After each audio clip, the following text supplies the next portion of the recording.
তুমি কে? এই প্রশ্নটা কখনো কি নিজেকে করেছো? সমাজ তোমাকে অনেক নামে ডাকে। কেউ বলে তুমি দুর্বল, কেউ বলে তুমি অলস, কেউ আবার হেসে উড়িয়ে দেয় তোমার স্বপ্নকে। কিন্তু প্রশ্ন হলো, তুমি নিজেকে কি বিশ্বাস করো যে তুমি কিছু করতে পারো?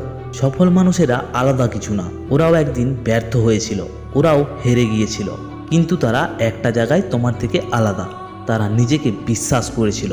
একবার ভাবো, যদি টমাস এডিসন তার 1000 বার ব্যর্থ হওয়ার পর হাল ছেড়ে দিতেন, আজ আমরা হয়তো অন্ধকারে থাকতাম।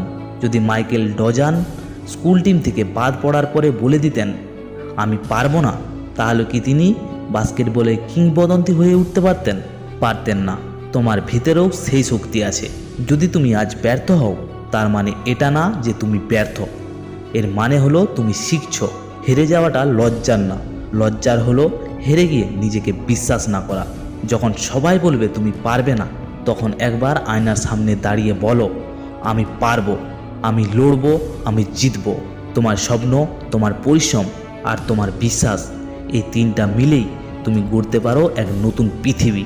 তাই বন্ধু, আজ থেকেই প্রতিজ্ঞা করো, কখনোই নিজের উপরে সন্দেহ করবে না, নিজেকে ছোট ভাববে না, কারণ তুমি অসাধারণ, তুমি পারবেই। ধন্যবাদ তোমাকে। নিজের স্বপ্নকে ভালোবাসো আর কখনোই হাল ছেড়ো না।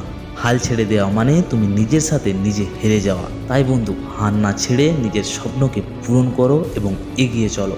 ভিডিওটা ভালো লাগলে অবশ্যই সাবস্ক্রাইব করে যেও। দেখা হবে পরের ভিডিওতে। ততক্ষণকে ভালো থাকো, সুস্থ থাকো কামনা করি।